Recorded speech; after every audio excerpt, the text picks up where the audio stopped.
Hey everybody, welcome to Liquid Lunch on a Monday. It's me, Hugh and Sue. Hugh Hi. and Sue, it rhymes. It right, does. Sue? Yes, it does. And you've Very got, observant of you. You've got your, what does that shirt say? Anonymous for the Voiceless. There is a chapter here in Toronto, and they operate cubes of truth, usually at Yonge and Dundas in front of the Eaton Centre. Is it like the Anonymous that wears those masks? Well, we do wear the mask, yes, but we're not affiliated with Anonymous, the greater Anonymous. But you wear one of those masks? I sure do. I am a Cuber, and our friend Rachel here, who hasn't been introduced yet, is generally an outreacher. Really? Yes. For the cube people? Because Yes. she's not. I started got as a guts. cuber. I mean, that's Okay. So, and you're an animal rights activist? yes. And what's your shirt say? Oh, It says animals are not property, objects, slaves, or machines. Okay. Great. So how did you get into the whole animal rights activist thing? I actually started with a cube of truth. That was my first form of activism. So that's standing, wearing a Guy Fawkes mask, standing in a cube, and then showing slaughterhouse footage, and the egg industry, dairy industry footage as well. Just trying to And fishing. reconnect fish as well, Yeah. yeah, and fur in the winter.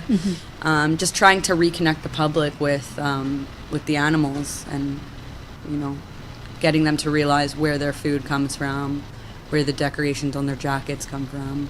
Right, okay. So how long were you doing that for? I did it once or twice before I started being outreach. I'm pretty talkative, so it wasn't long before I jumped right in and started talking to people. Does that as mean well. you have to get out of the booth? Out of the cube? No, I mean that's eventually the goal, but there are a lot of people that always stick to the cube because they're quiet. They I'm a prefer career not to. cuber. Yeah, they prefer not to talk to people. Well, so I don't understand. It's like a cube? So there's generally there are signs that say truth on them, and then now we have TVs because the wonderful group all crowdfunded and pitched in to buy TVs. Yeah. So we have, I think they're 24-inch TVs, but they wear them harnessed on Oh, wow.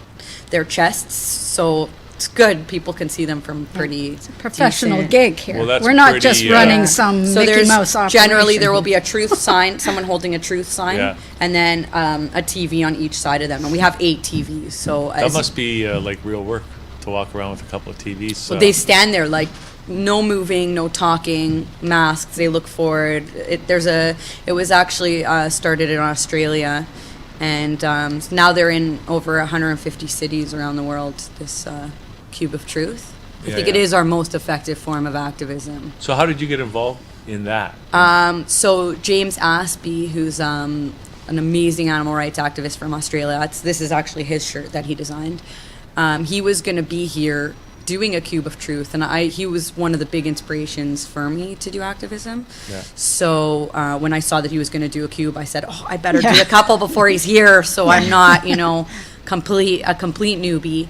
So that's when I jumped in and just. So you knew him in Australia? I did it. I've seen Before- he does YouTube Oh, I videos. see. He actually did a 365-day We're just- vow of silence. So that's how he became known for going voiceless for the animals Well, I for know a a full few- year. I know a few people that should do that. Don't we all? We're just fangirls of James. Yeah. Yeah, but so you were watching him on YouTube and then you wanted to get... So I saw his schedule in Toronto, and I saw that he was going to be doing a Cube of Truth, and I wasn't super familiar with what it was, but I did my research. There's plenty of videos online, and But did they already have a Cube of Truth in Toronto? yeah. Oh, I see. Yeah. Okay. Yeah. So then you just went and volunteered Just- with them? yeah. And now, are you still doing that? Or? Yeah, every week. Yeah, every once a week over here at Yonge Dundas? Yeah. Wow. I haven't even seen it. No? Well, No, I go by there all the it's time. usually Fridays from 6 to 9. There's a lot going on that corner, though. Oh, yeah, So- that's a lot. Yeah. But yeah, A lot. 6 to 9 on Fridays usually. And which corner are you usually on? Just right outside the H&M. Oh, like, okay. Yeah, We on the compete center with side. the Dancing Mountie Yeah. and the guy Pikachu on the drums. Yeah, and- they weren't there actually this past Friday, so it was nice and quiet. Oh yeah. Very nice. So Hear a little bit now that must be better. quite the experience, depending on the weather. Yeah, I've been to all of them, like freezing, Yeah. super cold. They've been ending a little bit earlier just because it has been Oh, yeah. so cold outside.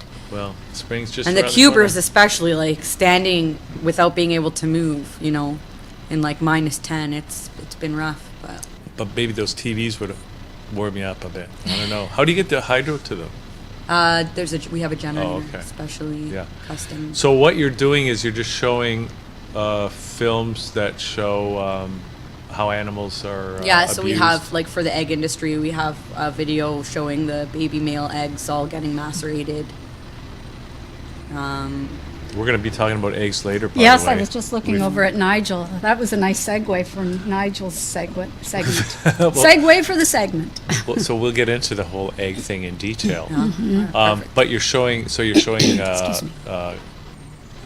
you know, the The realities, the truth. of the The egg truth. industry and what Dairy, yeah. you know, so showing the baby male cows and just showing a little video of, you know, the babies taken away from their moms, you know. Like, growing up, I just thought milk was, like, cows just gave milk. That's just what they did, right? Right. You don't really get into things with children, but these cows are actually pregnant for 9 months just like humans, right? Were you always a vegan? I was not. No. So what happened? So I had my son, and when it came to feeding him solid foods, I had this kind of aha moment. Like, how can I force him to eat his friends when we know that it's actually bad for us, that it's not healthy, that we don't need to, that we can thrive on a vegan diet.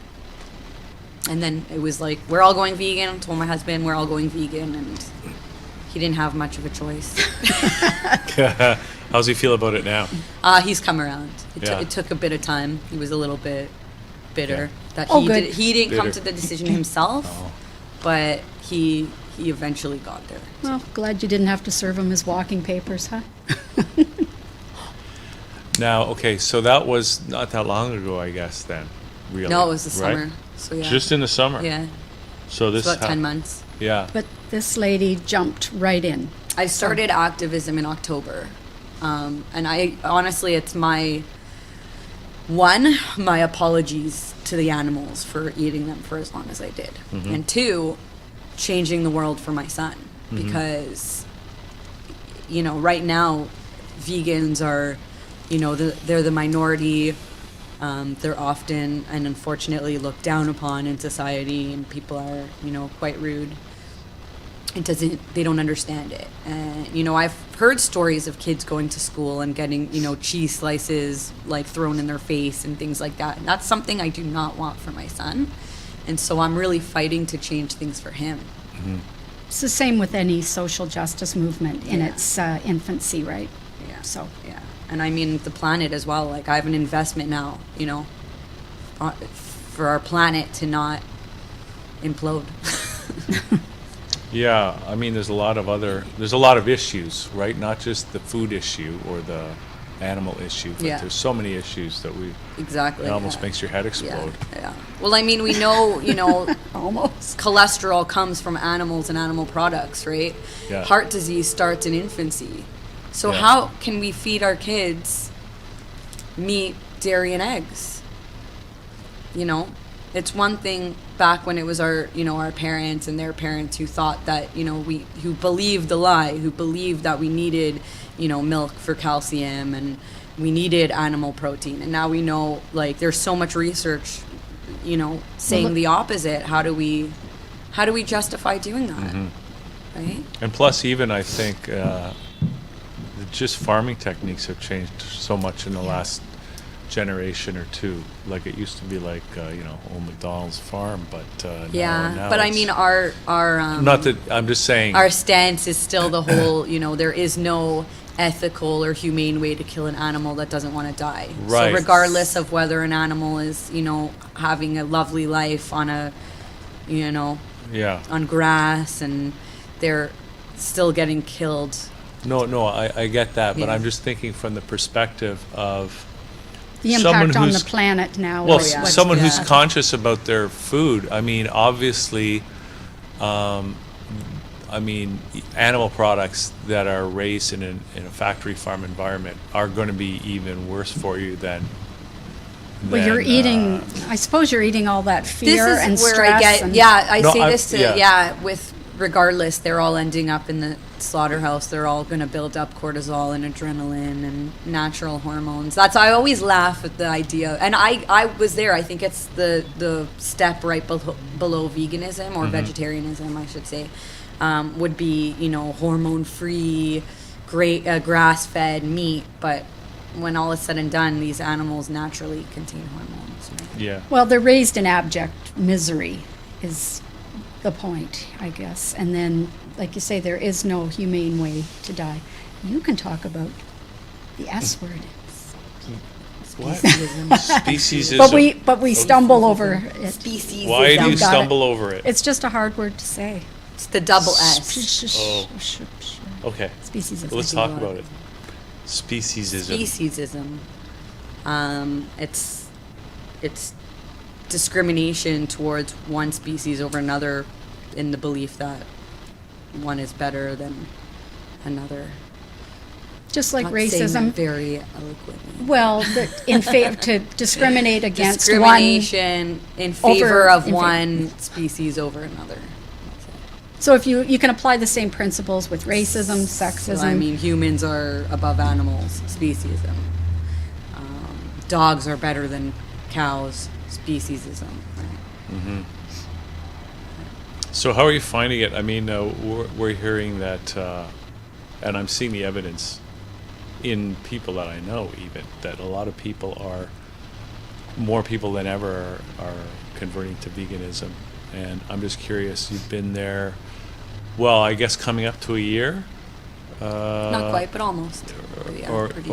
Yeah, a year since you become vegan. Well, but I'm just wondering, how are you finding the people at Yonge and Dundas Square? How do they react to I've you never. guys? Oh, like just regular. Yeah. Like, what's the response? Pretty positive. The in person is a whole different story than online. Like, we're so used to seeing things online that, I remember thinking like, oh no, what's it going to be like when I'm out there showing these videos? But overall, it's fairly positive because people have a hard time arguing over these videos, and when we just show them the truth and then talk about all the evidence there is in regards to the environment and health, then go back to the footage and say, how do we justify doing this to another living being when we know we don't need it for our health, when we know it's destroying the environment? Right? I find people are a lot more receptive in real life too, Yeah. than when they've got it's almost like that whole thing when you've got a screen in front of you or a windshield in front of you or whatever. People say things they would never Exactly. dream of saying to so someone when in person. you're in person with them, they're a lot more respectful and receptive, and then there's the whole antler Yes, controversy. that's been a... Do we Are want you aware of this? Well, wait a sec. Well, we were talking about it, but no, I don't know. Except for what you told me. It's just raging. It's been, I think the thing with antler that kind of opened my eyes. Can we just Yeah. say what it is first? Yeah. No. I just tell us what this whole thing is. So Antler is a restaurant at Dundas and Dufferin.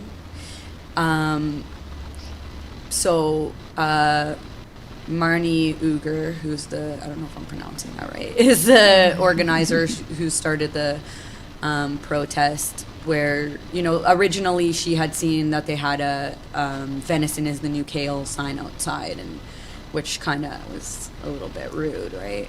Well, it was really just meant to, the whole thing started wanting to open up dialogue with the restaurant owner to get, get more vegan options on the menu, and just to, start a dialogue. Yeah, and then because they are a restaurant that promotes ethical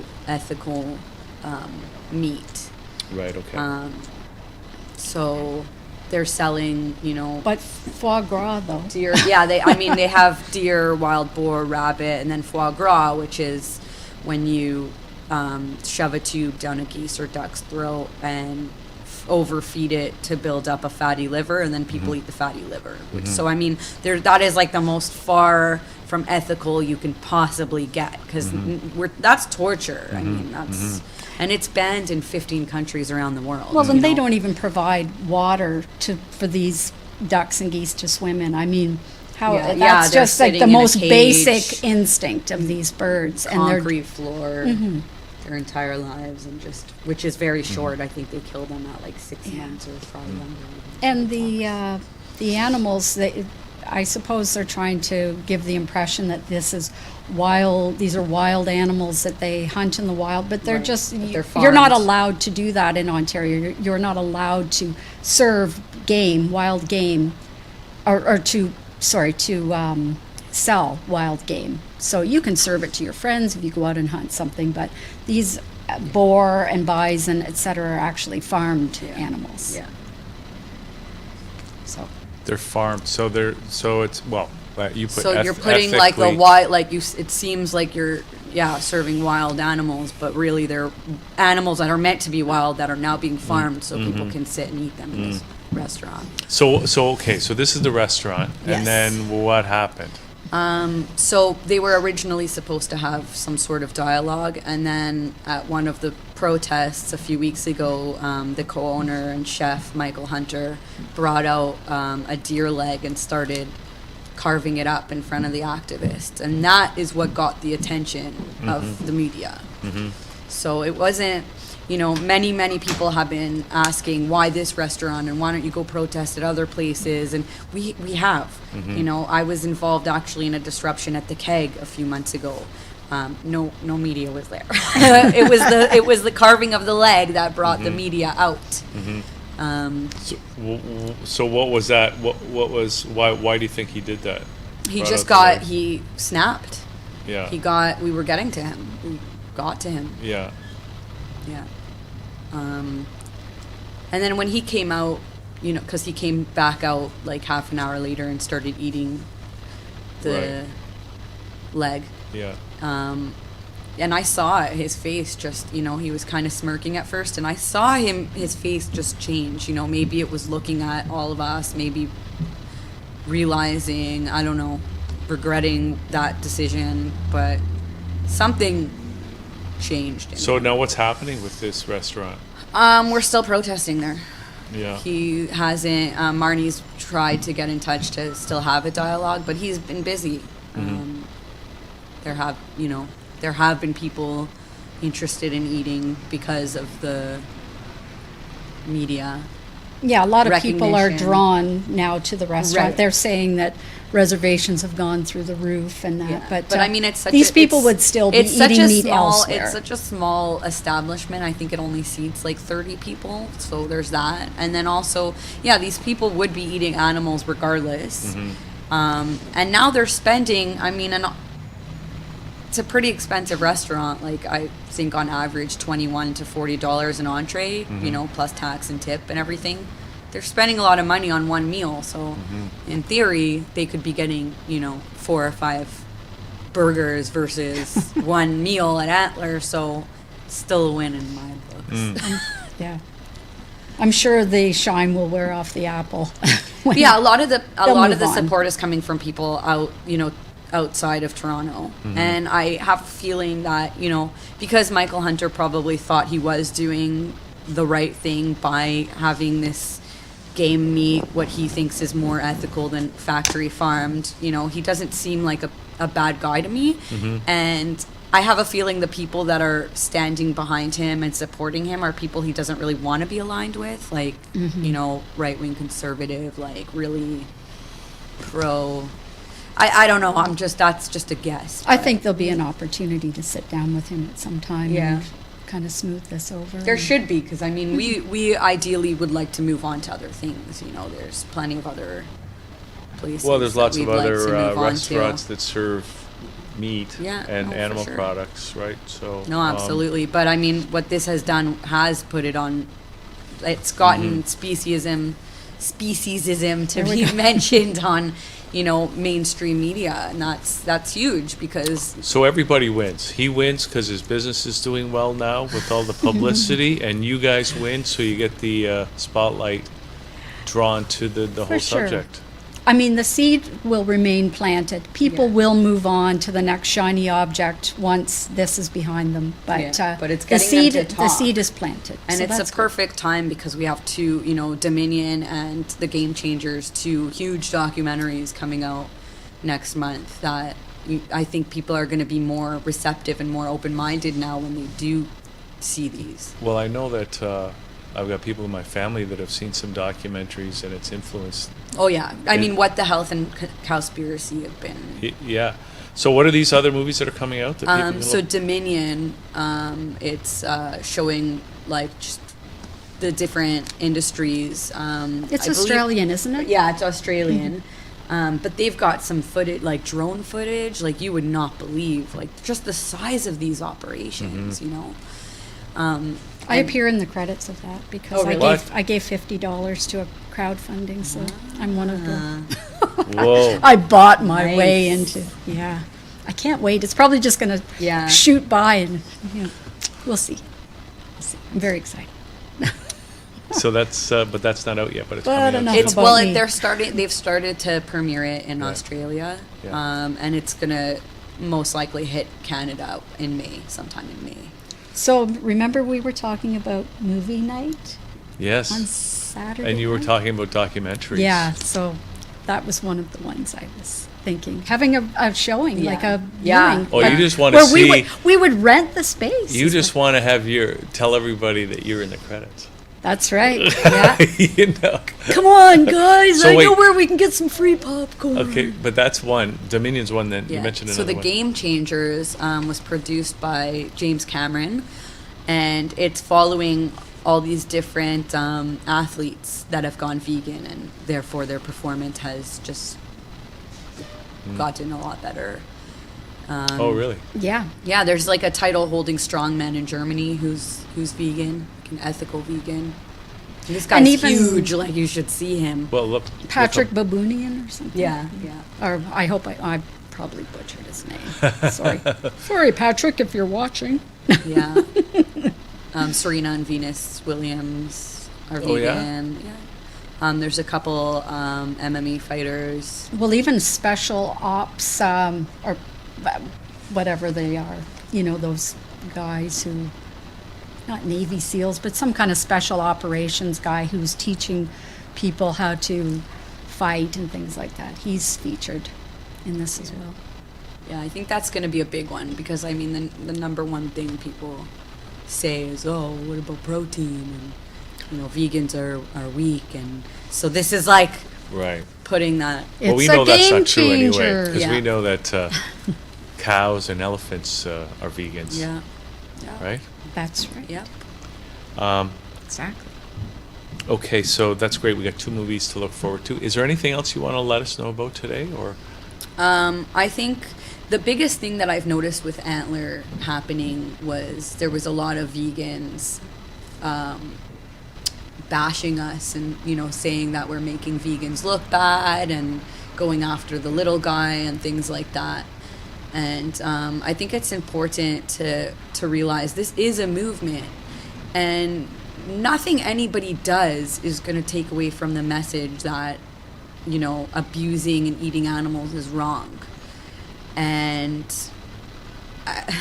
it makes me laugh because they're saying we make veganism look bad, and I think it's actually the other way around. I think people that aren't realizing how big this is and how just with every other social justice movement throughout history, we've needed people like us to shake things up, to go against the grain and really stand up for what we believe. And I'm not saying everybody has to do that and everybody has to protest, restaurants and things like that, although if they did, we'd probably be moving ahead a lot faster. But they just have to realize that it's necessary and important. It does make things happen faster, move things ahead, and get people talking. And yeah, when everything's said and done, like, this is about the animals, and they don't have time. 40,000 animals every second, like 40,000, like, that's crazy. And different tactics resonate with different people. Exactly. Of course. Like, so you have to try all different forms methods. of activism are necessary and needed. You know, if somebody wants to make dinner, vegan dinner for their friends, by all means do that. That's amazing. You know, if you're just talking to your hairdresser or bartender, whoever, amazing. That's great. Bartender. But don't vegan drinks. I'm But, teasing. but I'm just thinking of like people in that industry. Yeah.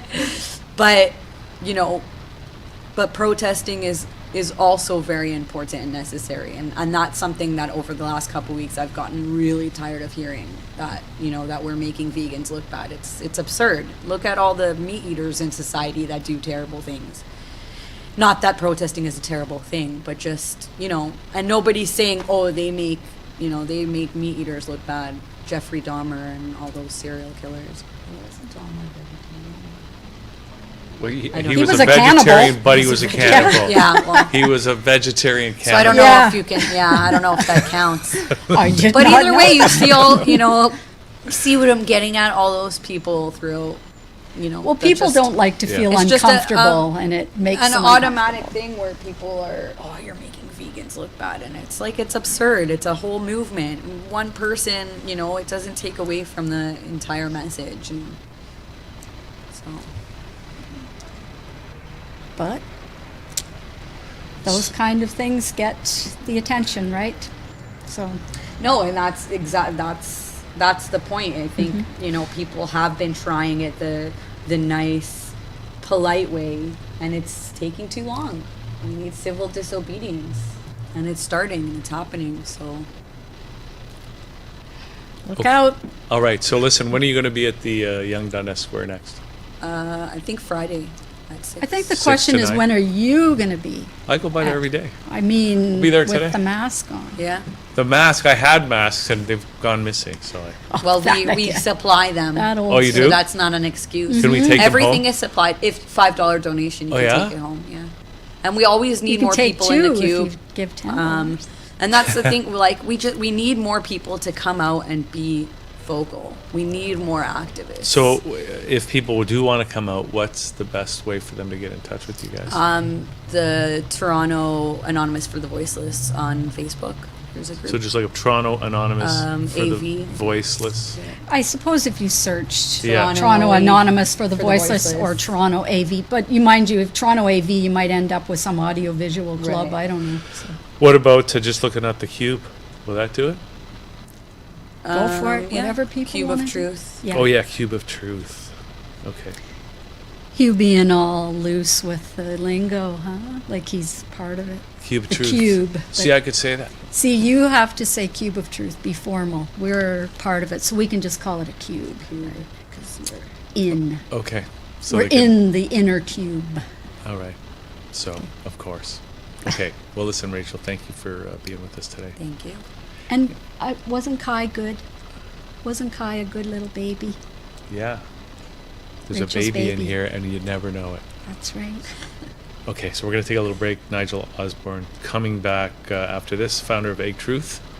So we're going to find out about all those eggs. Nigel's going to give it all up, though, for babysitting as a new career. Right? He's done a great job. Okay, we'll be right back at channel.com.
Okay, we're back on the show here. We've got Nigel Osborne joining us, founder of Egg Truth, vegan and animal rights activist for 12 years, actively involved in animal protection with online activism, right, Nigel? Yes.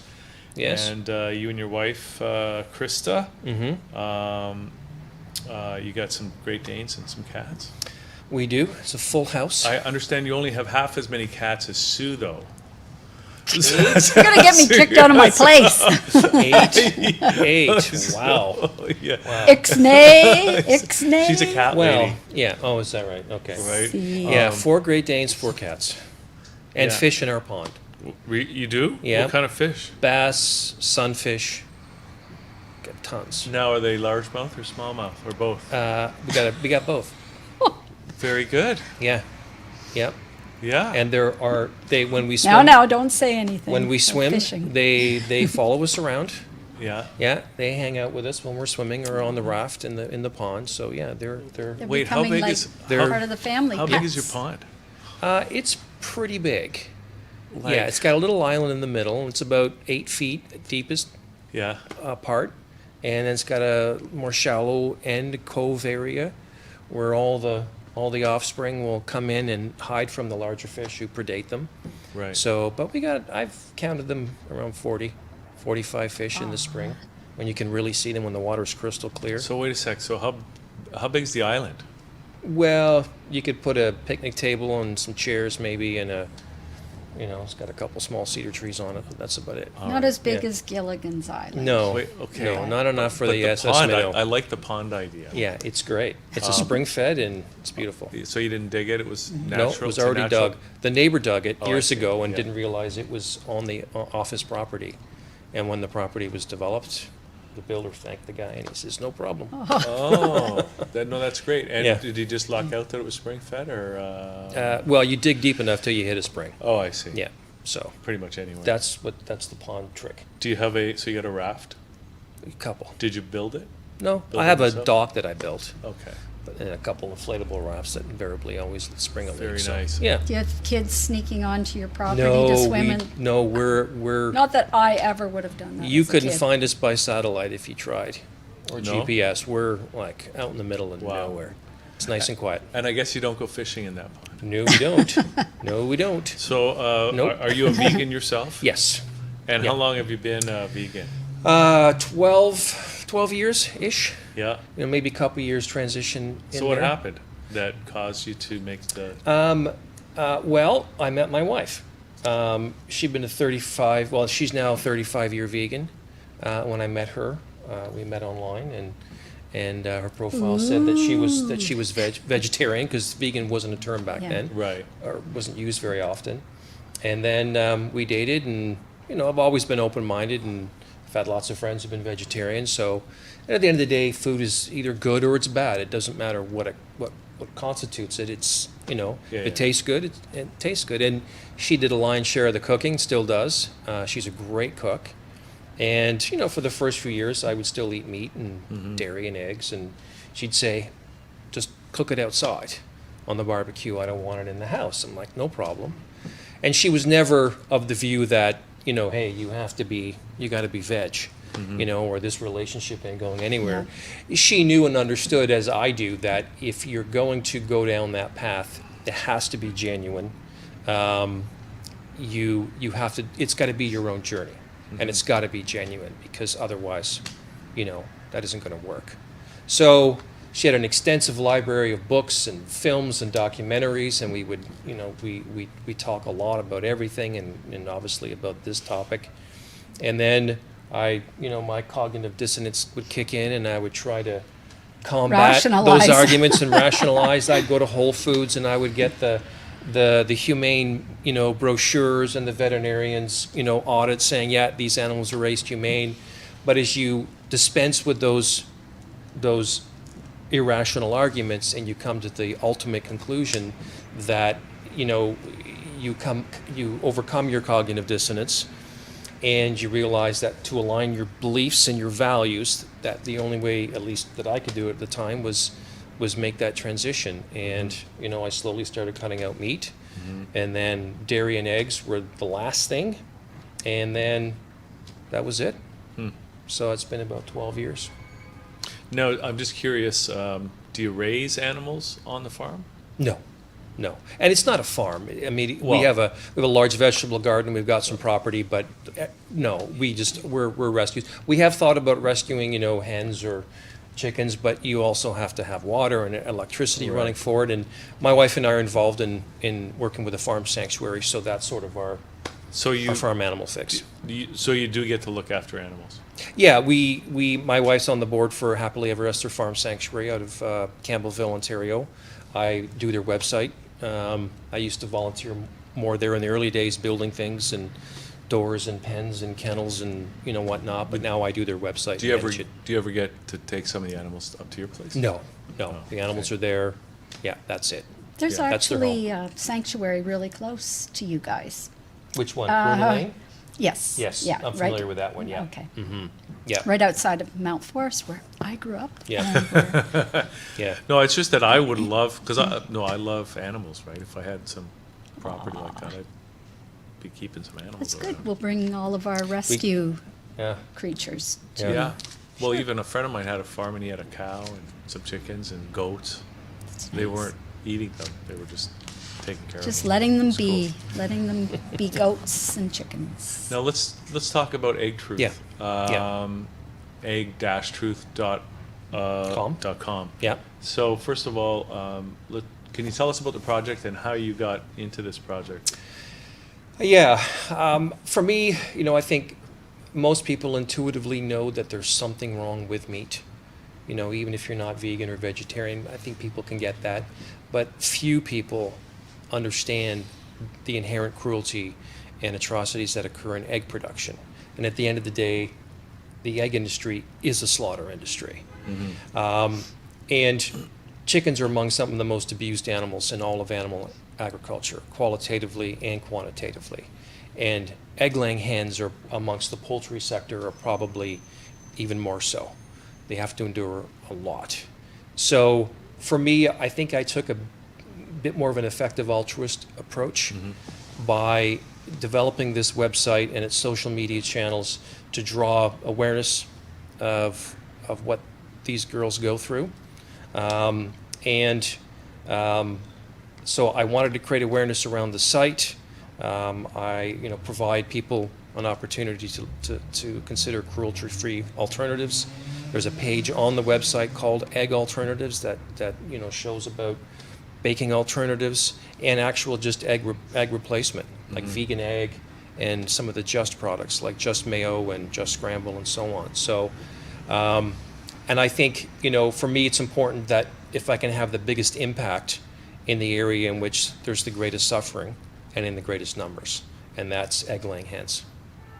So what made you take up this particular cause? Did you witness like a factory chicken farm or something, or No, I like I said, I think it, potentially could save a lot of lives, could reduce a lot of suffering because, again, eggs or egg-laying hens are really, they're farmed to the tune of billions every year.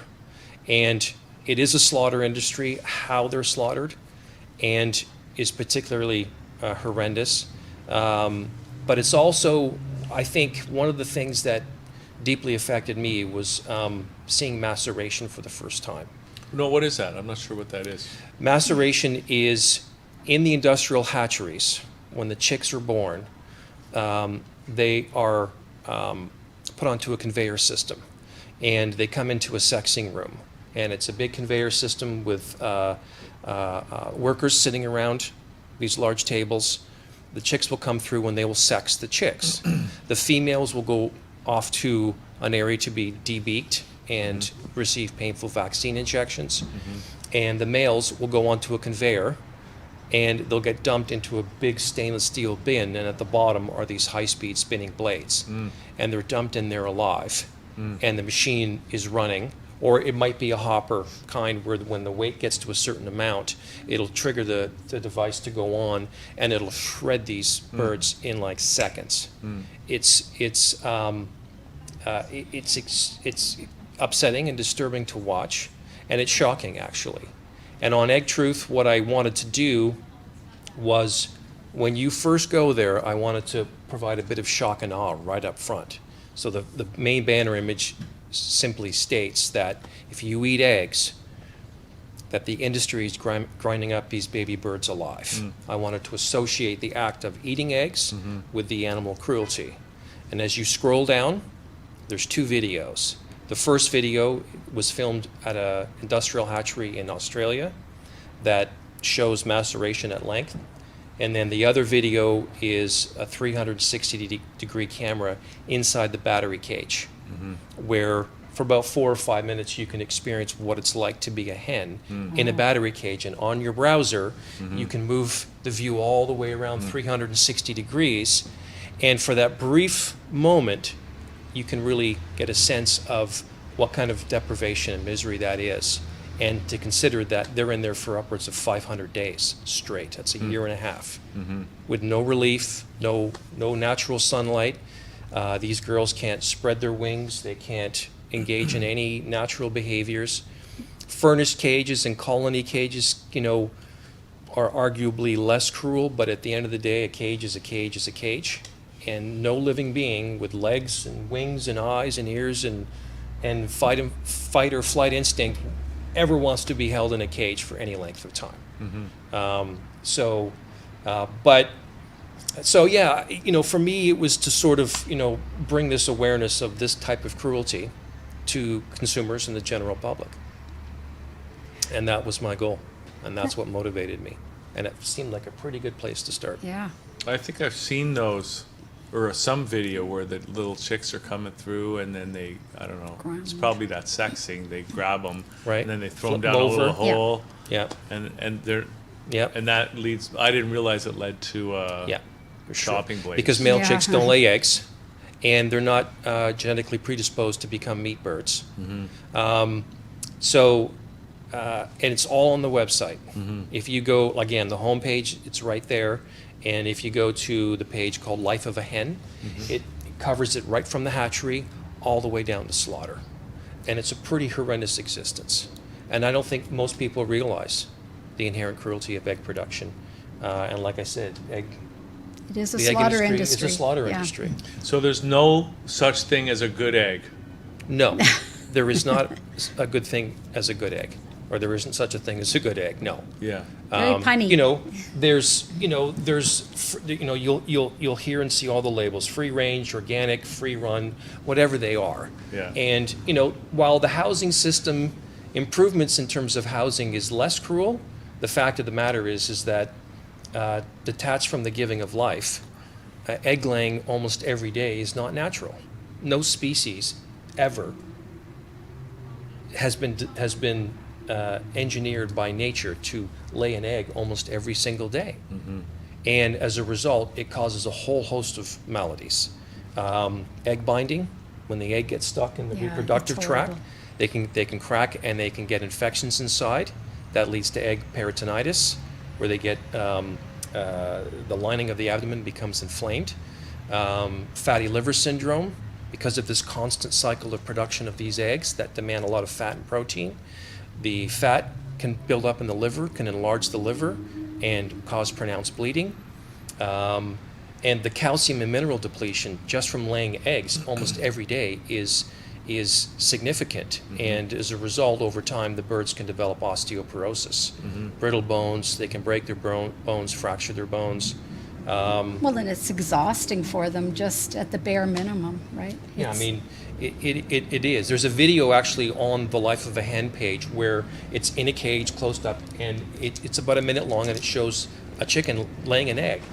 And you can almost feel and hear the stress that she's going through to lay these eggs.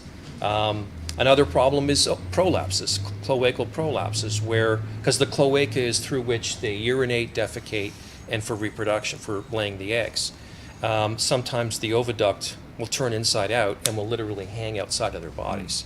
So, whether it's a backyard hen, free range, organic, or battery cage, the fact is that it's the exploitation of the reproductive system of these birds over a long, long period of time that these birds their reproductive systems are taxed to the extreme. And now today, on a factory farm, a bird she'll lay 300 eggs in the course of a year. And in nature, again, seasonally, once a year, a dozen eggs perhaps.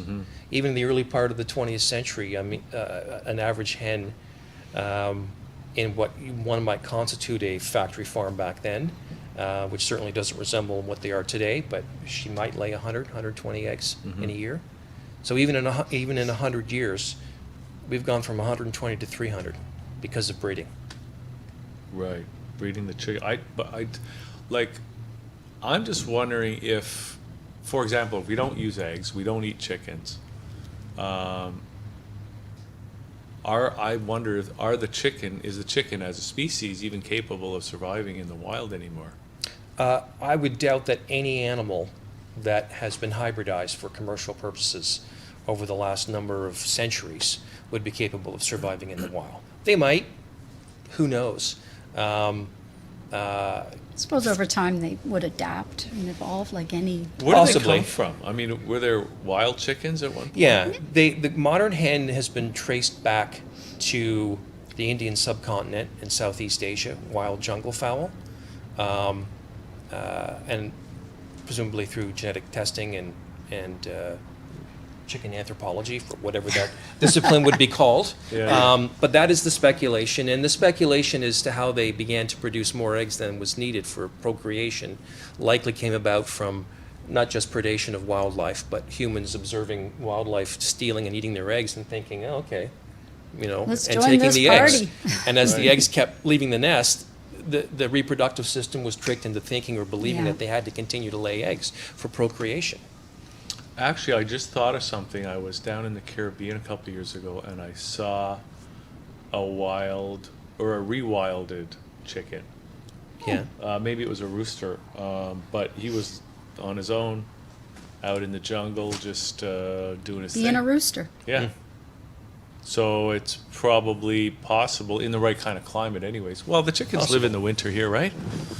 Whether they Well- can survive all those foxes and Yeah. Yeah. So things. yeah, it's yeah, we could speculate all day long. I really don't know the answer to that, but I would hazard to guess that they wouldn't survive long. Could I ask you, you talk about the maceration, but what about, I've also heard that male chicks are just suffocated as well, like that they are just thrown into giant bins or Yes. garbage bags. They can and be. even just the crushing weight of one another. They're tiny and light and everything, but still they're Yes. on top of one another and they're, Right. unable On the to website, breathe. there is a photo gallery that shows that as well.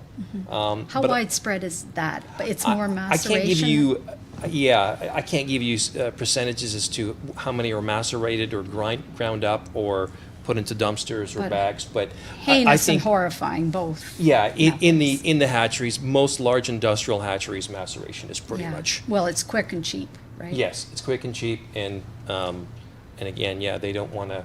They're not going to spend a dime to keep a male chick alive for Oh, a no. length of time when there's no use for them. Mm-hmm. And like you said, any form of disposal is to me is heinous. I can't imagine somebody sitting down on a drafting board, trying to conceive, dealing with the problem of, well, what are we going to do with all these male chicks? I have an idea. Let's put a big spinning blade at the bottom of a hopper and throw them in there, like a wood chipper, which is what it is. It's a wood chipper. So yeah, and when I learned of it, I was flabbergasted. I must have watched it over and over and over again, and I'm used to it now.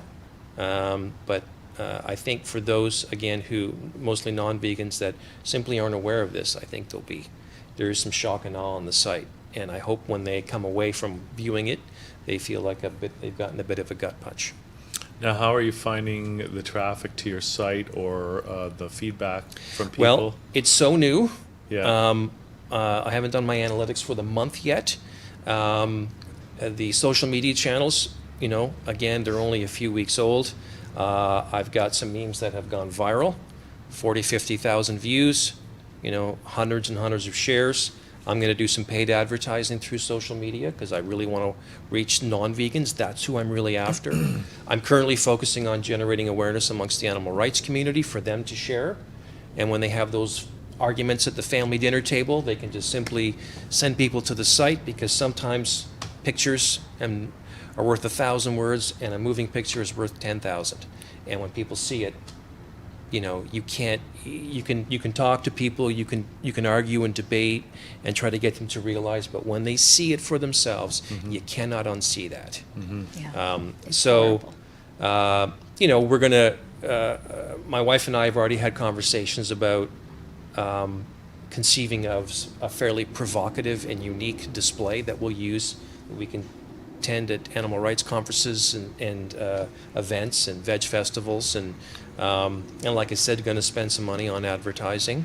And as Egg Truth grows, so will our strategies as well. And As it will. What do you hope to ultimately achieve with the project? Again, to create awareness amongst the public. It's often difficult to quantify how many people will give up something that's because of something they've seen online, or heard me speak about, or what have you, or anyone here, listening to this. So, my goal, I think every animal rights activist's goal, is to simply, get people to leave animals off their plate. But we also have to make sure that when we present the arguments, whether they're ethical, health, nutrition, or environmental, that we also present to them the alternatives. We also help them and provide a supporting mechanism that says, hey, if you're going to give up eggs, great, here's an alternative. Here's vegan egg. Here's just mayo. Here's VeganAbler. Here's, even Unilever has a vegan mayo in all the grocery stores on the shelf where all the regular mayo is. They are now devoting retail space, valuable retail space, to vegan mayo. And they sell it for the same price, actually, as the regular mayo. It's around the same price. I pay $3.99. But how does it taste? It tastes great. It tastes great. It's like It tastes like tastes mayonnaise. It does, and it's healthier. And so It tastes even like the animals, compassion. it does. It tastes like. Has a very unique taste. Yeah, but I get that seasoning, compassion seasoning, and you can put it on all your food. But I think VeganAbler is the best, but that's yeah, VeganAbler is great. But the point is that there's lots of alternatives now. When I think back 5 years ago, there wasn't a lot. slim pickings. And then now, I can't even imagine what it'll be in 5 years. So again, having people, see eggtruth.com or egg-truth.com, and just to see nice that, save. it's powerful. Like I said, non-vegans are the ones I want to reach. All right. Okay. Please mention your own endeavors, your own Yeah, well, first impression graphics. yeah, I have my own at-home business, firstimpressiongraphics.ca.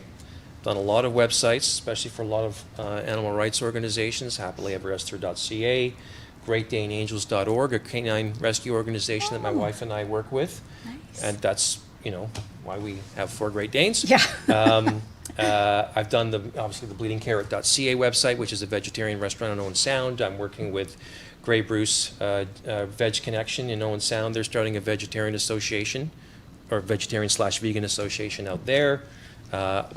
Just finished the EstherScanner.com website, which is a fundraiser to buy a large CT scanner, large animal CT scanner, because there's none in Canada large enough to take a pig, a horse, cow. That's amazing. So, I've had that business now for about 20 years, and having that graphics capability and that design skill, I've been able to do a lot of, good sites, in my humble opinion. And Egg Truth is really, for me, is the culmination of that, because it's, like I said, it's I encourage everyone to go and check it out, and please share it widely online. Like our Facebook will. and Twitter pages, and share away. And I just want to also say that for those who've already given up eggs, thank you. It's great. And for those who haven't, think about it. Go to our site and look at it. And any questions, whether through Facebook or through the website, I'm happy to answer anything. Okay, cool. Well, I'm going to go there. I want Please to do. check out those See you things. there. I want to see what it's like to be a hen. It's not Right. pleasant. It's not a nice experience. Okay, well, I'm going to do it anyways. Okay, good. Please do. He's Dash being truth. very brave. Egg-truth.com. Okay, Nigel. Thanks Thank you for very doing much this, for and having me. Of And course, thanks for people- doing Thank this. you. Yeah, and people can get in touch with you if they're maybe doing something. They need a website or some graphics. Absolutely. In the Absolutely. Firstimpressiongraphics.ca. And I'm on Facebook myself, Nigel Osborne, and I also have a Facebook page for First Impression Graphics. Okay. All right. Thank you, Nigel. All right, thank you. All right. Okay. Okay, we're going to take a little break. We got more coming up, right, Sue? Who Sure, do we why have not? coming up next? We've got some eats coming up. Kelly Eats? I'm gonna Kerr. stick around Kelly for Kerr this. is here. I might stick around for Yeah, that. that's right. Yeah. Nigel's going to Yeah. hang Well, around. I'm getting a bit peckish. Well, we have vegan popcorn the over there VeganAbler. as well. All right. Well, here we go again. No, it's right? vegan. It's I Sue know. certified. I know, but when we've got the really cool eats coming. The popcorn's great, but Okay. All That right. took care of the salt. Now it's the sugar. Okay, good. Right. Okay, we'll be right back. Thatchannel.com.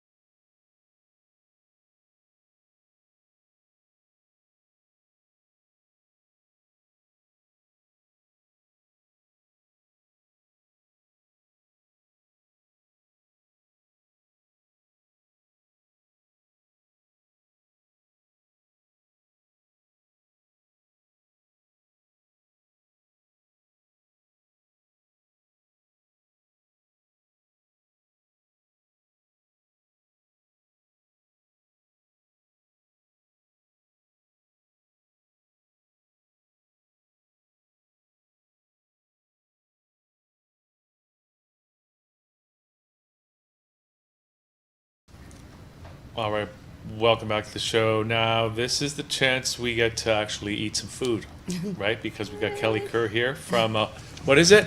The VeganAbler. The VeganAbler? Yes. That's That's like her a superpower. vegan-enabler. So I enable people to become vegan. Yeah. I call myself a vegan facilitator, is the technical term.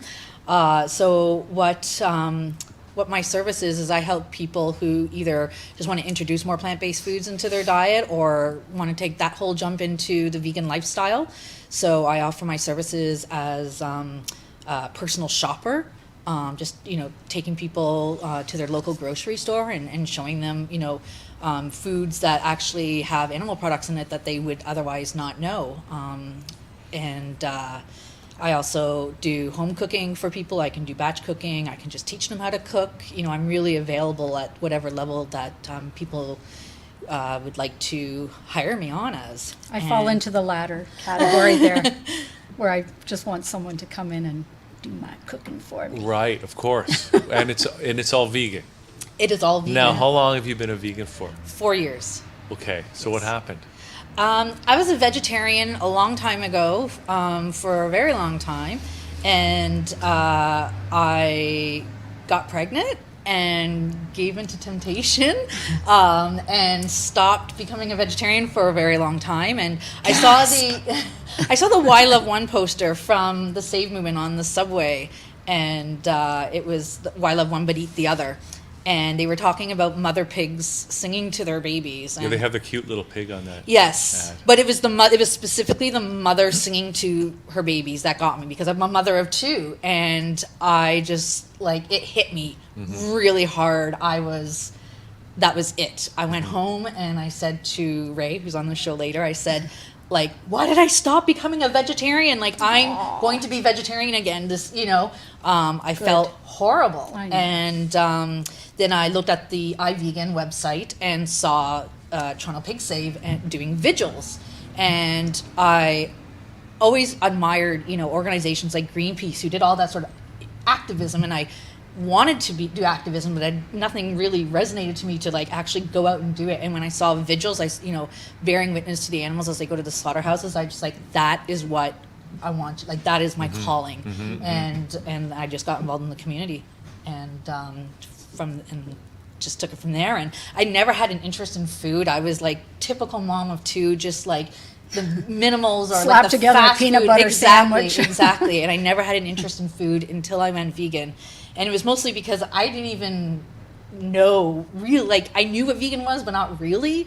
So I was like, I don't even know what to eat. I just know I'm going to be vegan. Right? Well, it's interesting that you say that, because so many people think that, oh, it must be horrible to be a vegan and you're so restricted in your diet. But actually, I mean, you can look at it that way, but then you also become interested in so many more foods. Like, the world just opens up to you. Exactly. And you want to try all these different things. Exactly. And veganize everything. And and activism, really did like become my passion. And as I was having a growing interest in the food, and then when I was laid off from my job, I decided to go to George Brown and take culinary arts, vegetarian culinary arts. And so I spent the next year doing that, and learned how to make vegan food from all ethnic. Do they have a trends. vegan course there, or is So it, it's vegetarian. yeah, yeah. It's largely vegan. They don't make you cook vegetarian if you don't want to. And for the courses that they don't offer a vegan alternative, you can bring it in. So we would always know our course, and we would ask the teacher, "Hey, are you going to have whatever?" Right? The Indian vegetarian was specifically hard because they cook with a lot of dairy. So we brought in our didn't know coconut that. milks and like they have ghee. So we brought in like our vegetarian ghee. Right. But it's great. The chefs are great. It's a great course. I learned vegan baking, raw vegan, vegetarian Indian vegan, and just one course was a 12-week course where we did a different specific region of the world every week. Yummy. So I made everything from lox, which has got my inspiration, to look at the eyebrow. So and the more I started cooking, the more I wanted that to be my new career path, and that's where the VeganAbler idea came up. Which is a great name, because you're actually, is. it says what you're doing right in your Yes. name, right? And Yeah. it's almost a call to action too, right? Yeah. Very clever. Yeah, exactly. And my tagline is, I'd like to go vegan, and then the butt is scratched out, right? So I want to eliminate the ideas of why very people good. feel that they can't eat a vegan diet as much as possible. Ideally vegan, but like as much as possible, right? So if it's the cheese or if it's the meat, like whatever, I want to be able to show like a vegan version, and I'm not like a typical cook in that, I'm not, it's not that I'm not health conscious, but like I'm a mom of two, and we have You live in the real world. Yeah, and I just want to show people how to eat healthy comfort food, and that's been my personal focus. Well, I noticed that you've got a macaroni and cheese type dish Yes. here, and which is one of my favorite dishes. Right? So lots of pressure. Wow. Would you like me to go over what's Well, here? let's do it. Okay, awesome. Because, yeah. So I had the quiche, which is like one of my main things I always make, and I always bring it to vigils. However. And I forgot them. How did you forget Quiche it? is sitting home on the You- kitchen counter. you And I got got up up early. early to make them so they would like be fresh and hot. And, yeah, but so I'll make it up. To I've you. had them, though. I had them at a couple of events here. They're excellent. Yes, They're so good. I always make a point of making them because they're always a crowd pleaser. And making tofu into like egg substitute is so easy. So yes, but so what I have here is a vegan cheese ball. So it's made with cashews and coconut oil and miso, salt, nutritional yeast, which is a deactivated yeast that has a cheesy, nutty flavor, and that's what gives vegan cheeses the cheesy taste. And I rolled it in some pumpkin seeds, and it sets in the fridge. And that's one of my favorite things that I like to make. And this is a nacho cheese sauce made out of potatoes and carrots. So a lot of misconceptions about being vegan is that being vegan is very expensive, and it definitely can be expensive, just like any other diet, Yeah. right? Especially if you're eating a lot of the processed meats and stuff. So That might be me. It's okay. Yes, yeah. So I wanted to show how you can make a cheese sauce out of potatoes and carrots, and how it can taste surprisingly like cheese. And it's versatile. So I use the same sauce for my nachos, and I use it as a mac and cheese. So, Well, we're going to have to try that mac and cheese. yes. So feel free to try. So this is my smoked salmon, and it's actually made out of carrots. It looks like smoked salmon. Yes, yes. So there's a lot of ways where you can make like a. And I Sure. see a lot of crackers there, Hugh, so you won't have to eat from my Yeah. cracker this week. Last week, I won't even go into it. Hey, these are, I was shocked. Okay, here. So Have one. Thank I'm you. going to have one too. Thank They you. got capers on top. they have capers. I love capers. Yes, and a vegan cream cheese. Thank you. And again, Oh, you know, I usually uh-oh. make these in sandwiches, but I made this sorry. like with a just with a Taking little this one bun. over here. Yeah, and Thank you it's very much. Kelly, help yourself, please. No. I have lots at home. So the trick to getting it soft is to have it marinate for days in the seaweed and the wakame, You're talking about the the lox. fake salmon. Yes. Yeah. So you cook The your plant-based salmon. Plant-based. yes. So So I you meant- you cook your carrots and then you marinate These them. are carrots? This is carrots, yes. So it's lots of smoke, lots of seaweed, and lots of oil to kind of give it that fat from salmon, and you really just let it marinate the longer you marinate it, the softer it gets. That's pretty good. Yeah, That's delicious, So thank you. you know that would get even softer over the days. Why do That's we always good. forget napkins? Well, because I never use them anyway. Oh, okay. I just And again, it's really inexpensive to make. I mean, you can go to an Asian grocery store and buy seaweed and wakame or any other, like whatever, you know, very cheap. And it's carrots. Go to Costco, you get a bag this big for $15. And, you know, so very inexpensive way to have something, you know, fancy on your, I That's feel very good. very fancy right now. I feel very fancy. I'm Yeah, wearing that's track good. pants and Converse. that's as good as but- not that I've ever eaten any salmon, but you know what I'm saying?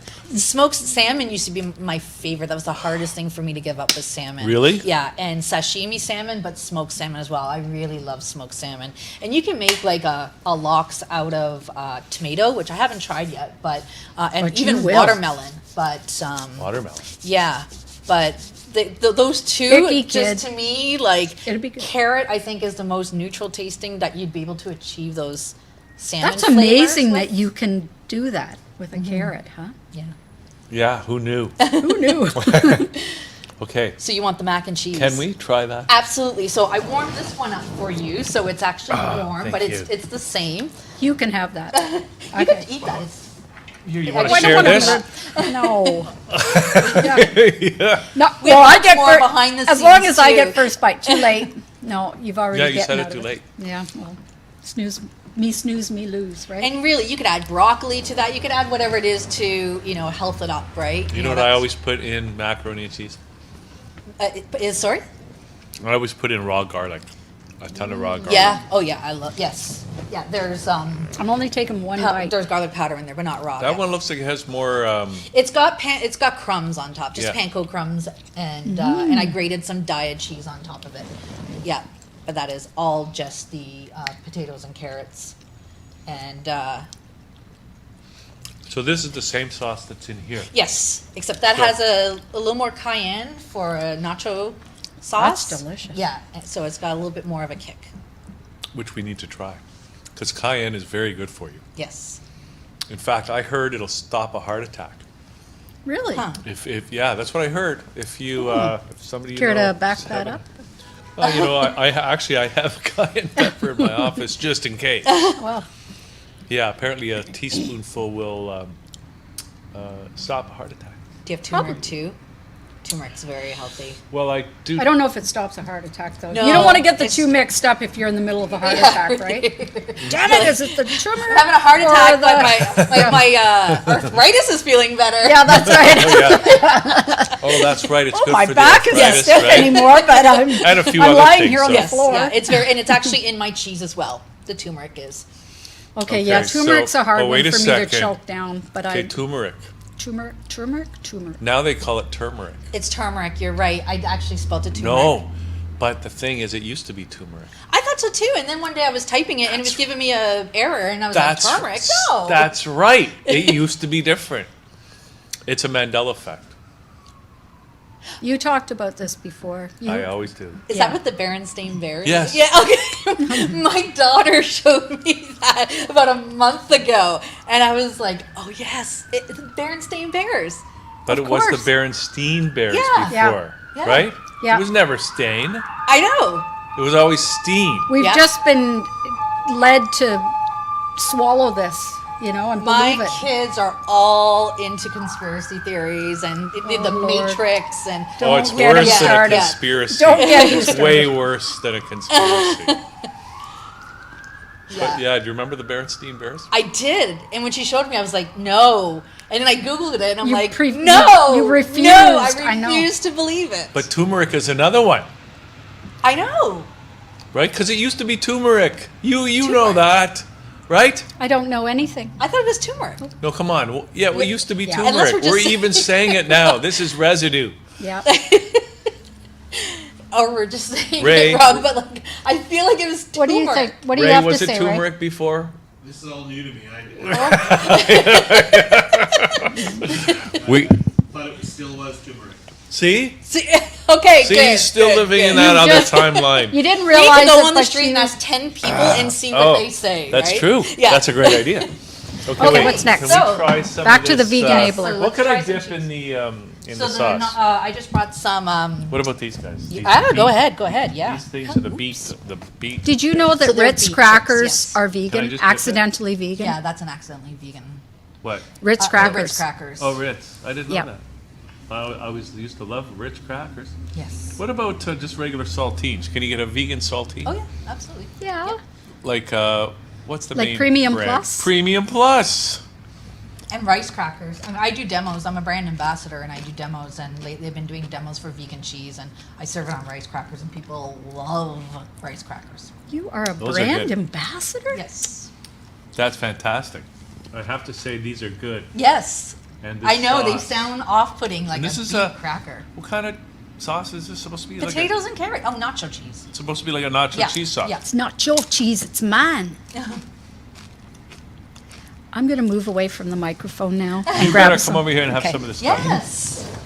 And Okay, while she's eating those, tastes very good. Now, we better try the ball of cheese, and you right? can cut into it and see what it's Really? like. Yeah, Can absolutely. do that. I almost feel like not. yeah. You know what I mean. So where should I? What is that going to be good on? The cheese. The crackers? The Yeah, you'll Ritz see crackers. how it's. Yeah, These sure. are Ritz crackers. Yeah, I always like the Ritz crackers.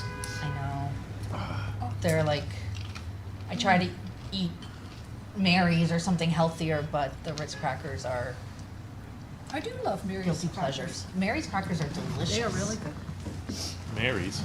Yeah, they're like a seedy, grainy. Yeah. They're What about those Rain Coast crisps? they're you ever not have vegan. those? A lot of They're them. not. No, and I'd like to when I demo with the cheese. I see them all the time, and my instinct is to reach for them, but a lot of None them of have them? honey, Oh. and honey's Oh We yeah. talked about honey Yeah. last week. I mean, we talked about honey last week. What about the honey badger? I don't. well, eating him isn't vegan, No. but he's very hungry. I think him being. Yes. That's right. We He's got it. Went through Where's the honey badger stage. Yes. yes. So you can roll this in anything, and you can add whatever you want to it. You know, I often roll it in almonds. I roll it in pistachio and cranberries. I roll it in fresh herbs. And It's what very did you versatile. what did That you is roll it in really- today? Raw pumpkin seeds. Well, those are pumpkin seeds. Yes. Oh. Yeah, just to make it a little healthier. This has been delicious. Ooh. And I have cookies for you as well. and some, these are just like little treats. So this isn't necessarily anything that, Let's you try know, those. Yeah, is like, so these are spicy, salty pecans with my coconut bacon. Whoa, coconut bacon. Yeah, so. Now we got someone's attention, The huh? maple kind? Yeah. No. I know. A lot of the time, well, It has to come up at least once a day. Coconut bacon. yeah. And so they're salty and spicy. They got cayenne on the pecans. Oh, thank you. That is good. Is that a dessert thing? Or not No, necessarily? they're just, sitting watching TV and you. Oh, eating yeah. a whole Well, you could bowl of OD on those. Oh, yes. I have many times. Yeah. And these are s'mores cookies because I wanted to show off that we really have vegan versions for everything. And that includes marshmallows. So normal marshmallows have gelatin, which is animal Oh, right. bone. So I used Dandy's vegan marshmallows in I have a these, bag of dandies up which in my are cupboard. my favorite, probably out They're of really everything, good. My favorite vegan food, like out of Really? everything, is Dandy's marshmallows. Well, they've I got mean, the little bag. exact Wait. texture, They're taste of a amazing. marshmallow. They're just like regular marshmallows? Yes. Sadly, like 6 times their price. They're quite expensive. but because they're not subsidized. yes. Oh, The really? government, we will get into government subsidies. Can I try one of those? Absolutely. I want Yeah. this one right here. I had a dream last Oh, night thank that you I very much. ate a giant vegan marshmallow. That's kind of weird. That, And when I woke up, my pillow was gone. ba-dum-bum. No. You'll taste it. I'm not coming back next week. I had it. It's craziness. So, now can you make a vegan Rice Krispie squares? Absolutely, I do it all the Speaking time. of, you do? Oh, yes. With the vegan marshmallows? Oh, yes. Do they melt Oh, as yes. good? Oh, Okay, yeah. I'll give you a secret. Absolutely. I'll give you a secret. Yeah. Wait a second. Oh, no. Are Kraft caramels vegan? I don't think so. I have a feeling they probably not. They probably have butter. Or they have milk in them or Or something. milk. Oh. Everything has whey. Like, the dairy industry is having such a hard time getting rid of their milk. So so you get whey and everything. And there's Milk so many solids. names for all the of the dairy products. So there's casein and all these derivatives of casein that people don't know, and that's part of what I do is shopping, is to show people all these hidden names that Well- you wouldn't know. Well, a big one is L-cysteine, if that's how you Yes. pronounce it, which Yes. is What is it? pigs, made from pig. Pig And hair. it's in our breads. Yes. Pig hair? What? It's either pig hair or human hair, which either way is disgusting in my opinion to have in your bread. Read your ingredients, and when you see L-cysteine. Human hair? Yeah. What But are But they- at least humans, is probably they less volunteer, right? I mean, it's not like they're being exploited. I don't even understand what it does. It probably adds expiration time to the bread, but or I something? mean, support your local bakery or Yeah. make it yourself. I buy Dave's Killer Bread a lot. Yeah. I buy Stone Mill is a certified vegan bread. Oziri Bakery. I use Oziri. The smoked salmon is on Oziri Bakery buns, and they're a certified vegan company. They're local too, so I think there's one I I buy- use them a lot. Silver Hills or Yep, something. Silver Hills is They're another one. oh my God, they Yes. have the best bagels. Yeah. Now, I'm just going to say, I'm going to give out a secret here for the best Rice Krispie squares. Now, I know we don't know if Kraft caramels are... everything's Kraft, right? Kraft dinner, Kraft caramels. I don't know if they're Kraft vegan or owns not. everything. But I'm Ray just will saying- get into that. Ray can talk to you about the 4 companies that own everything in the world. Well, okay, well, we look forward to that. But I was just saying that if you can find some vegan Kraft caramels, then make your Rice Krispie squares with those instead of the marshmallows. So Cocoa Mel is a vegan one, and they have them at Cosmic Treats. Well, you could probably buy them in See? other stores, No, but I'm just saying, Yeah. they're going to be so much better than regular. okay. I know it's hard to beat a Rice Krispie square, but this is one way to do it. Okay, So it sounds like That's a Hughes deal. I will going to do try to put you out of business with his. What, are you trying to go toe to toe with her? I'm just trying to help people out who love Rice Krispie That's squares. nice. That's very nice of you. Thank you. People absolutely do love it, and that's always been like a childhood thing of mine, right? And What, the Yeah. Rice but- Krispies squares? yeah, I but know. I make them like we did movie nights at the Carlton. We were the We Love Animals series, and I was catering that. And when I made Rice Krispie squares, people they went crazy for It's them. nostalgia. It Yeah. just takes you right back. And to when that's you what were a I kid. like. That's what I'm trying to do. I'm not like a nutritionist. I'm not a health, like I just want to show people that there's vegan versions for all your comfort food and all your nostalgic food, right? So They have movie that's really nights my here goal. too. Because if you approach it and be like, oh, like you should go vegan for this, and on top of it, like a whole foods plant-based diet, which is obviously like the best diet to have. Of course. People are just going to be like, it's too much. And obviously, there could be stages, right? Mm-hmm. But I like to be there for the first stage and just showing like easy substitutes to help you incorporate more plant-based foods. Delicious. It was Okay, so so no, it's the company's called VeganAbler. VeganAbler. good. Is it and- the VeganAbler? The or- VeganAbler, yeah, Okay. which is me, and Yeah. I do catering as well as the shopping, and I sell at pop-ups. I sell some of my products. I make Nutella. I make my coconut bacon. Yeah, I make really whatever. I make Jamaican, like Whatever vegan Jamaican you patties, wanna whatever I make. feel like. You do? Scones, yeah, like just whatever I feel like making. Whatever in the you're day. craving that yeah, day. exactly. I don't like to have the same things twice, right? So. So like, yeah. So now you operate in the GTA or downtown Toronto, or what's your? Yeah, if you're on the Scarborough. subway line, yeah, I'm in Scarborough, but if I can get to you or meet up, then absolutely. Okay. You can find me on Facebook and Instagram. And is there a website, VeganAbler? It's not built yet. Yes, I'm in the process of kind of honing in on a few set products just so I can sell online. Yeah. So Well, that's a should good get idea. I own it, Nigel but to I build it's your not website. Yeah, Nigel. Nigel, the guy who was here before, he could build your Yeah, website. I need it. Yeah. Yeah, that's I what he do. does, Yes. Oh. especially for been doing it- vegan people. Yes. Okay. That's Vegans good. Yeah. helping vegans. Good to know. He's been at it for 20 years, so. Okay, that's really good to know because I have been procrastinating. Right? Excellent. So what domain did you register? 'Cause when- TheVeganAbler.com. TheVeganAbler.com. Yes. Because But- people could be watching this in the future and it's already up, and Yes. Nigel did a great job and you're super happy with Yes. it. It's fact We're looking back on this and the world's we're best already, website. And ideally, what I'd like is to have a connection of like VeganAblers and people. Like, obviously, I can't go to every city in the world, right? So to have local VeganAblers, like people who do help people facilitate this, right? And that's really what I would love to see happen from it. Fantastic. So do you have any events or catering or things coming up? So we have the Women's March to Fearman's, May 11th. So we did this last year for Mother's Day. We marched from downtown Burlington to Fearman's Slaughterhouse. And then afterwards, we always have a feast after all our vigils or all of our marches. So I'll be catering that event. And Excuse me. I think that's probably the most recent one that I have coming up. Very You're cool. on Facebook.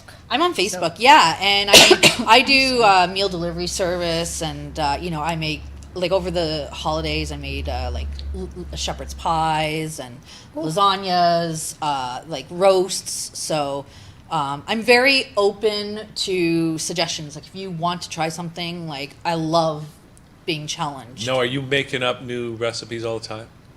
I take a bunch of recipes, and kind of combine them, look at them, and then I just do my own thing. Are you going to put out a cookbook at some point? Cool. I haven't thought about it. Yeah. Well, you're already doing the work anyways, right? Just Yeah. enable people to cook their own vegan food. Well, that's yes. Imagine. So Ray and I have a website, a Facebook page that we haven't really paid attention to, but it's called Never Buy This Product Again. And the idea is to have the product, but it's for it to be open source. So we give the recipe away, with the intention of we want people to start focusing more on cooking and paying attention Kinda to like what it when is that you're eating. People would sneakily find out the recipe behind secret sauce. and- Exactly. You can find them know. all anyway. Exactly. And can? yeah. The maple kind.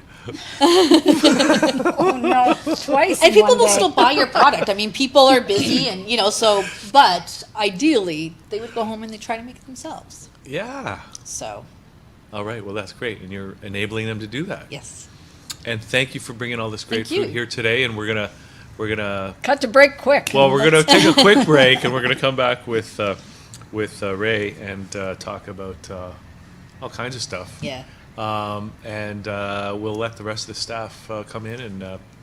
Awesome. Just say two vegan power couple here. Ray and Kelly are married, or together, or whatever. Well, that's fantastic. Yeah, they are. A I vegan don't know fun if of he'll me. credit me for him becoming vegan, but Well, all the other guys. I was quite intolerable. Right? So, well, we'll find out. Well, I was intolerable, so What? I was intolerable Oh. the first year after. So he became a vegan the year after me, and my son. My son's vegan too. My daughter's Yeah. 90% vegan. Well, Kelly, thanks for coming Thank in. you. Thanks for doing this. Thank you. And so people can look up the VeganAbler on Yes, Facebook and absolutely. all that other stuff. Yep. And we look forward to your website. Wonderful. Okay, we're going to Thanks. take a quick break. Come back with more right after this.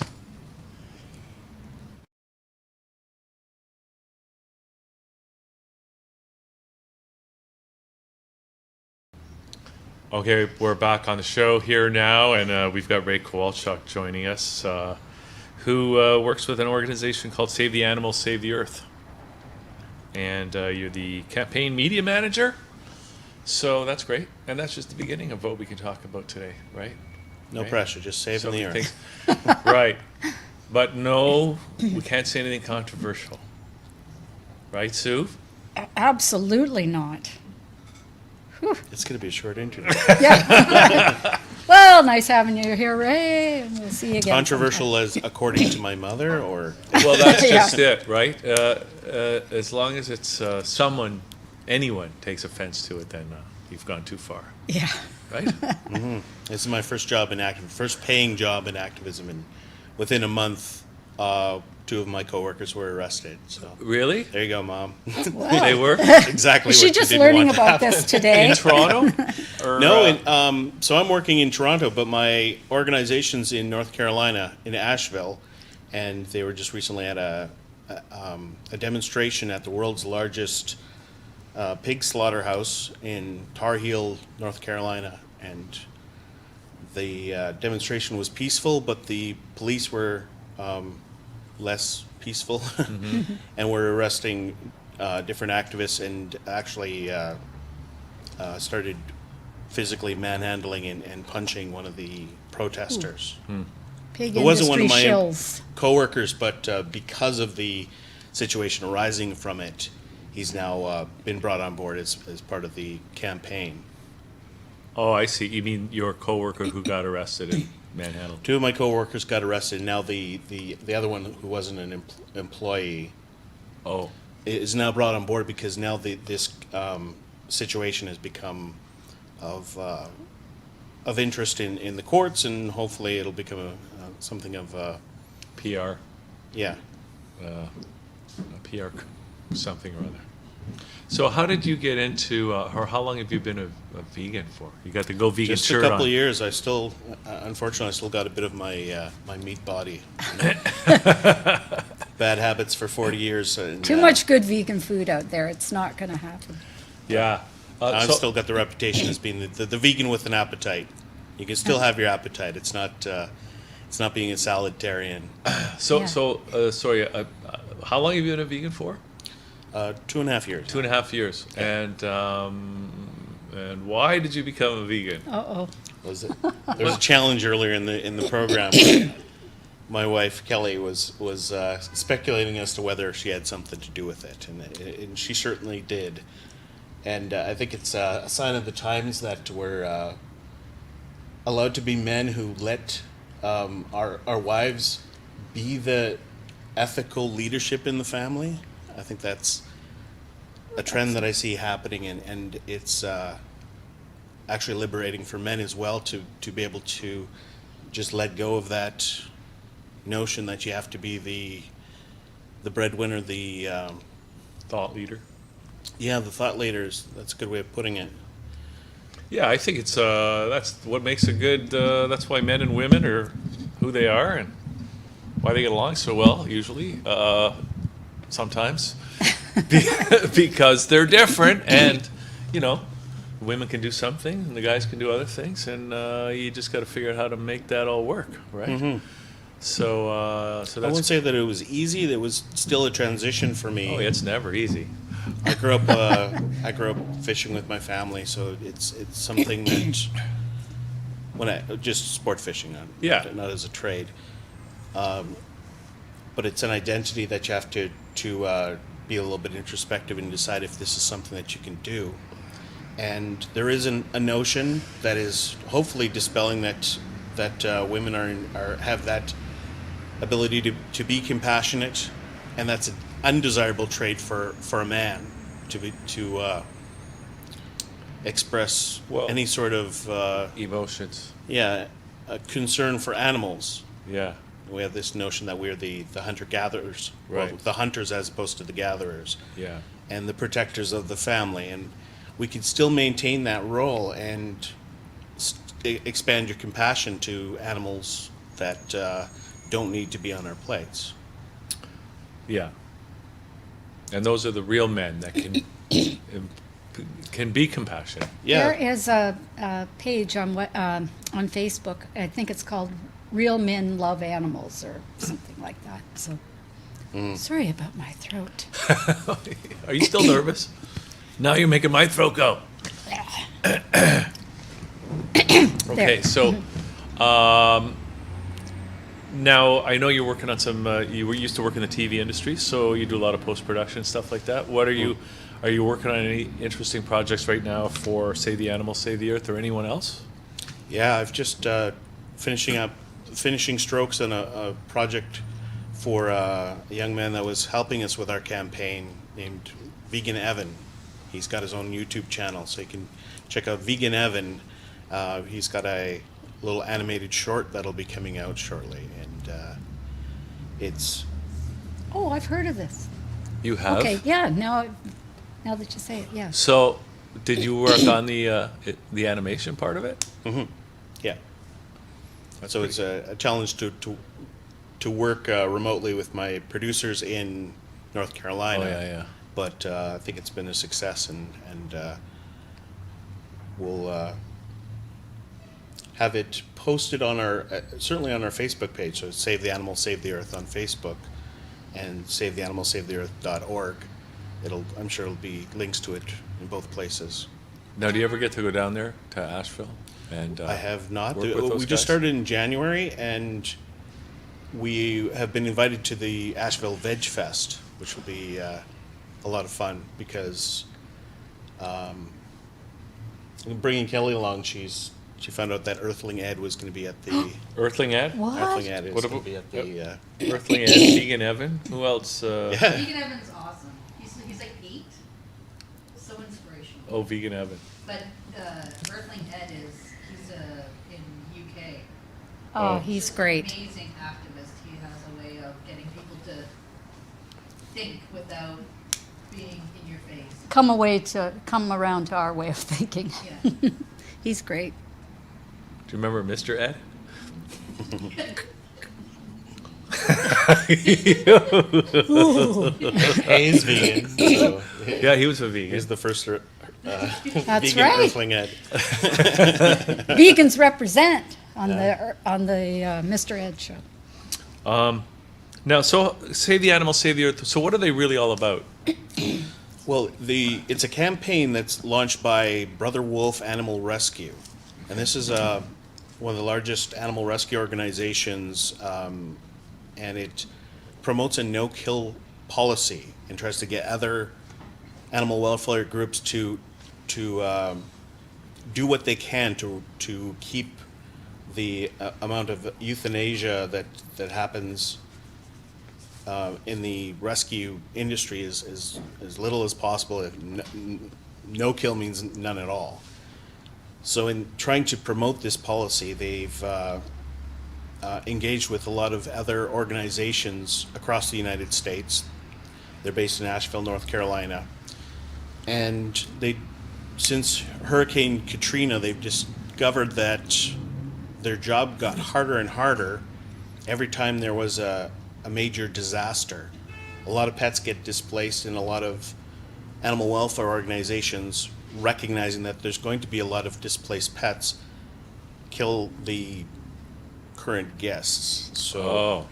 this promoting this Wow. no-kill policy becomes much more difficult. Well, yeah, it's hard to believe even that, like, wasn't there some controversy or discussion, even with the Toronto Humane Society, about no-kill policy? Maybe they have it. I don't even know. But Even with PETA, there's been a controversy over no-kill policies. It's very Yeah. difficult because, I mean, we, as vegans, we're of course very aware of the issue with how many animals are dying intentionally because of our self-centered human natures. There's a huge number of pets that are just displaced, and obviously it's actually there's a study that says that the animal welfare, the pet rescue organizations have an 80% public policy or public approval rating, which is unheard of. Like, what does any topic get an 80% approval rating? So I found it very interesting that this is the animal welfare organizations have this much trust from the public, and at the same time, animal rights movement probably is down around 10%. You know, it's a lot much more controversial, much more challenging for people to embrace. But when it comes to pets, we recognize that we aren't doing a really great job in taking care of the pets that are supposed to be part of our families, and that's one of the things that Brother Wolf is trying to accomplish, is to reach out to other animal welfare organizations and say we need to expand our circle of compassion from just the pets that we're rescuing. There's, of course, the trillions of animals that die every year for our plates, but the industrial agriculture that we rely on to eat meat and dairy and animal products is also, well, it's one of the most prevalent forces in the mass extinction of species that's happening right now. So a vegan diet can save, of course, the animals that you don't eat, but the industry is one of the main factors in the mass extinction that's happening right now, and it's not getting an awful lot of press. But And Life in the Anthropocene, huh? What?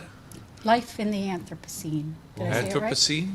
yeah, That's a very big That's word. a big word. That's a big word. it's a very important word. It's I mean, it's focusing on that self-centered nature of humanity, and we're living in a geological epoch that has been tentatively called the Anthropocene, and it identifies that we are more of a force of nature than natural forces such as the sun. Humanity has more of an impact on the earth than, in some cases, the sun. And Okay. of course, climate change is a big part of that, but we're keeping track, scientists are keeping track of 9 planetary boundaries, and climate change is one of the ways that we could see end of life as we know it. Well, now you were mentioning, so just remind me again. So, what is having the big impact on species going? We've got a lot of species going extinct. What was it you said that is causing that? Is it the? Well, climate change is one of the factors, but the ones that are affecting it the most right now are the agricultural encroachment of land, so deforestation. Right, which is a habitat issue. Yeah. Well, to a large extent, right? Yeah, land use and But they're using that land to grow crops, to feed animals, to grow meat, to, you know. Oh yeah. Well, especially in Brazil, right? Well, Canada too, of course. But yeah, I heard that they were looking forward to expanding cattle territory northwards as climate change gets worse, which that was an Ontario Brazil? initiative. No, in Ontario. in Ontario. Yeah. Yeah. So, Now, you brought a couple books here. Can we look at those?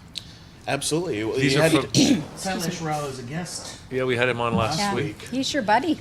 and he recommended me for my current Oh, yeah? position and introduced me to my Nice. current employers. Okay. So I caught the show last week, and I thought I should bring down a couple copies awesome. because That's Silas great. sent me a box full. So we got one, the occupation of butterflies, and we were just talking about butterfly habitats. I'm trying to In build your- one at my in your place. yard? And then we have a carbon yoga, the vegan metamorphosis, or carbon yoga, carbon dharma. Very And you good. got them in the right order. Yeah, really? Carbon Dharma was 2011. Oh, so this is the And more that's- recent book? yeah. Okay, great. Now, have you read these books? Mhm. And so, I mean, Salish recommended you for a job. I mean, how do you know Salish?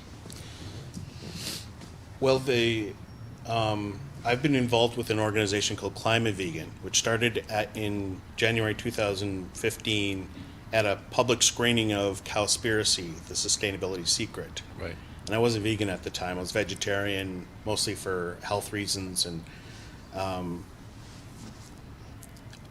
I saw the film, and it was at a bake sale. I should disclaim that Kelly said, "Hey, we're going to a bake sale, and there might be a movie showing afterwards."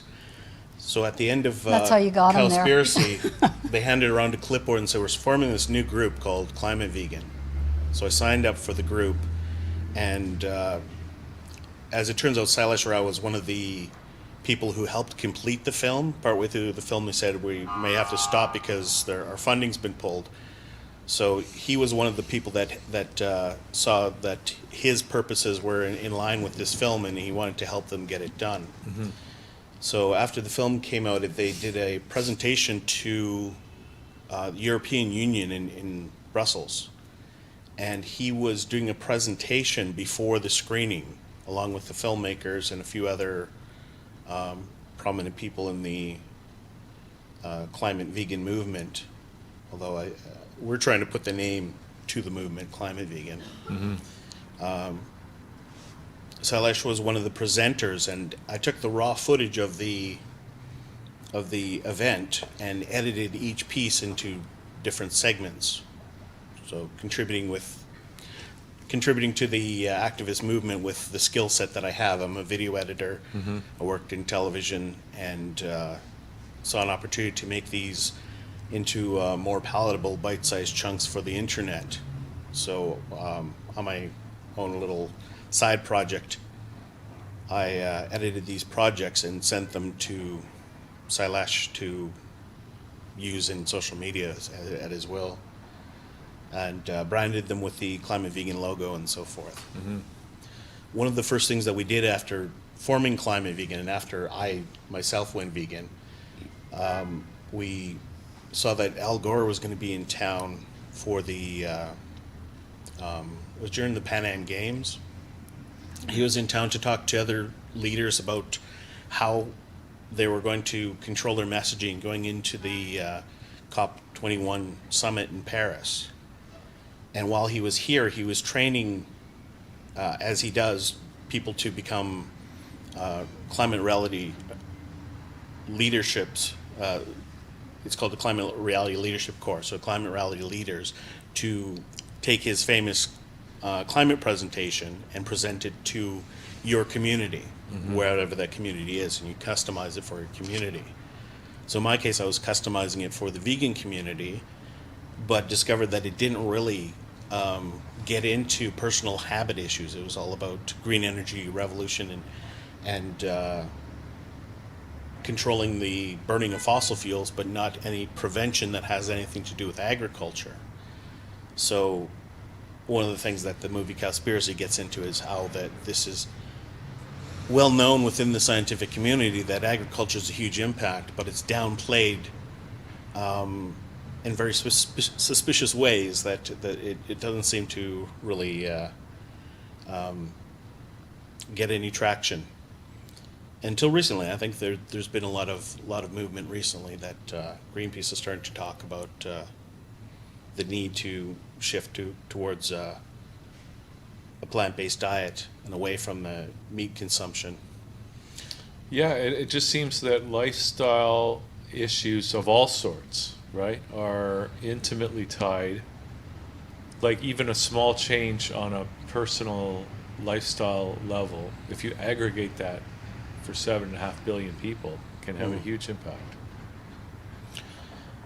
Yeah, so Silash was one of the first people that was trained to be giving the Al Gore's presentation. He probably mentioned that last week. And I met him through the Reality Leadership Corps, through the intranet communication messaging system. He was still registered with it, although I discovered it in 2012 he was, there was a demonstration that was protesting Al Gore's training, saying that you're not talking about agriculture. And Silash had become vegan at that point, and they said, are you talking to these people? And he said, no, I don't know what any of that's about. So he did talk to them and decided that he was going to cross the floor dramatically and join the protesters, because Wow. he had written letters to Al Gore saying that you have to talk about animal agriculture, and twice was rebuffed for that. So he's got his own organization now called Climate Healers, and is seeking systemic measures of recognizing the problems that we have, the resistance. Well, listen, thanks for bringing those books in today, and thanks for the other work that you're doing.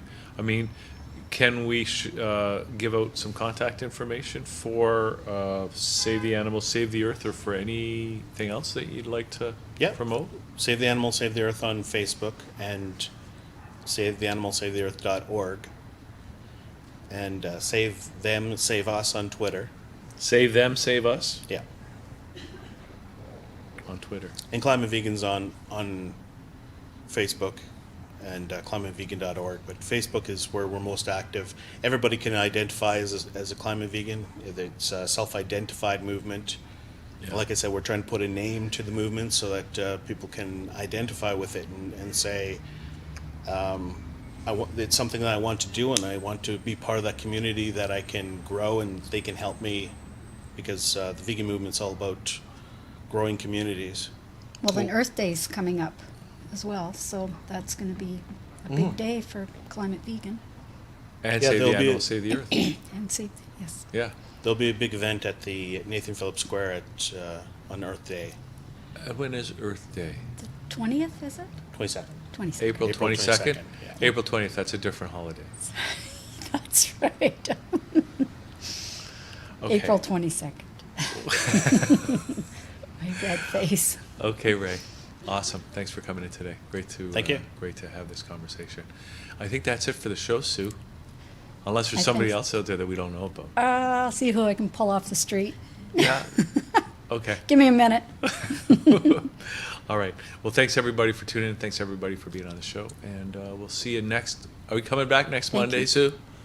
I'm a brute for punishment, sure. Okay, See you good. then. I'll be watching. Okay. Awesome. Thanks, Ray. Okay. We'll see you next time from thatchannel.com.